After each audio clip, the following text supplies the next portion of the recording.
प्रिय भाइयों और बहनों, हम आपके लिए एक शुभ समाचार लेकर आए हैं। 1 जनवरी 2025 से हम आपके साथ 365 प्रेरणादायक विषय साझा करेंगे।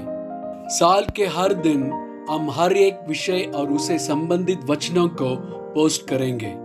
हम आपको इन संदेशों को सुनने, चिंतन करने और आत्मसात करने के लिए प्रोत्साहित करते हैं। यह संदेश आपके जीवन को आशीर्वाद दें और आपके विश्वास को मजबूत करें।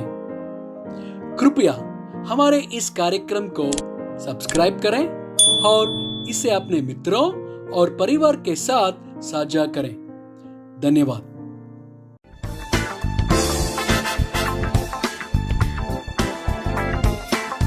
आज 124वां दिन है और विषय है झूठे सिद्धांत। 2 कुरिन्थियों 11 वचन 3 से 4।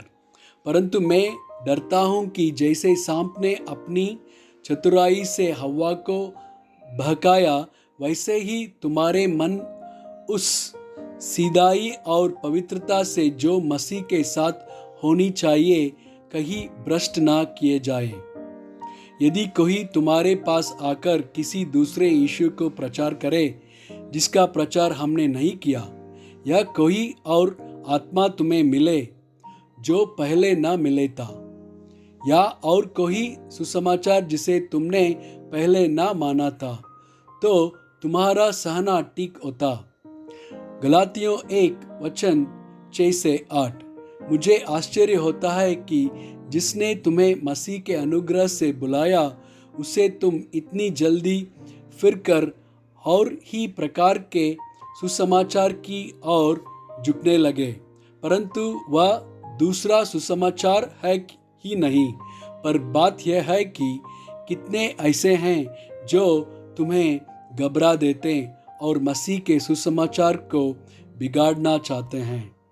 परंतु यदि हम या स्वर्ग से कोई दूत भी उस सुसमाचार को छोड़ जो हमने तुमको सुनाया है, कोई और सुसमाचार तुम्हें सुनाए तो शापित हो। कुलुस्सियों 2 वचन 8। चौकस रहो कि कोई तुम्हें उस तत्व ज्ञान और व्यर्थ धोखे के द्वारा अहेर न करे ले, जो मनुष्य के परंपराई मत और संसार की आदि शिक्षा के अनुसार है, पर मसीह के अनुसार नहीं। 1 तीमुथियुस 1 वचन 3 से 4 और 19।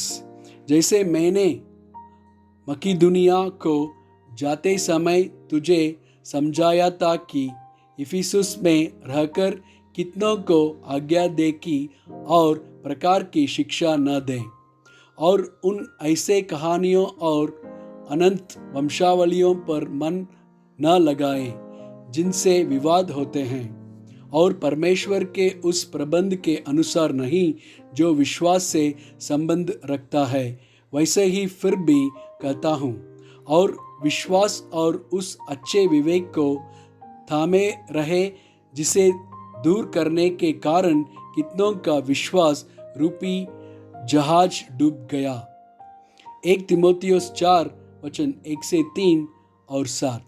परंतु आत्मा स्पष्टता से कहता है कि आने वाले समयों में कितने लोग भरमाने वाली आत्माओं और दुष्ट आत्माओं की शिक्षाओं पर मन लगाकर विश्वास से बहक जाएंगे। यह उन झूठे मनुष्यों के कपट के कारण होगा, जिनका विवेक मानो जलते हुए लोहे से दागा गया है, जो ब्याह करने से रोकेंगे और भोजन की कुछ वस्तुओं से परे रहने की आज्ञा देंगे, जिन्हें परमेश्वर ने इसलिए सुझा कि विश्वासी और सत्य के पहचानने वाले उन्हें धन्यवाद के साथ गाएं। पर अशुद्ध और बूढ़ियों की सी कहानियों से अलग रह और भक्ति के लिए अपना साधन कर। 2 तीमुथियुस 2 वचन 14 और 16 से 18। इन बातों की सुधि उन्हें दिला और प्रभु के सामने चिता दे कि शब्दों पर तर्क वितर्क न किया करें, जिनसे कुछ लाभ नहीं होता, वरन सुनने वाले बिगड़ जाते हैं। पर अशुद्ध बकवाद से बचा रह, क्योंकि ऐसे लोग और भी अभक्ति में बढ़ते जाएंगे और उनका वचन सड़े गांव की नाहीं फैलता जाएगा। हुमनियोस और फिलेतुस उन्हीं में से हैं जो यह कहकर कि पुनरुत्थान हो चुका है, सत्य से भटक गए हैं और कितनों के विश्वास को उलट पुलट कर देते हैं। 2 तीमुथियुस 4:3। क्योंकि ऐसा समय आएगा कि लोग कड़ा उपदेश न सह सकेंगे, पर कानों की कुजली के कारण अपनी अभिलाषाओं के अनुसार अपने लिए बहुतेरे उपदेश बटोर लेंगे। आमीन।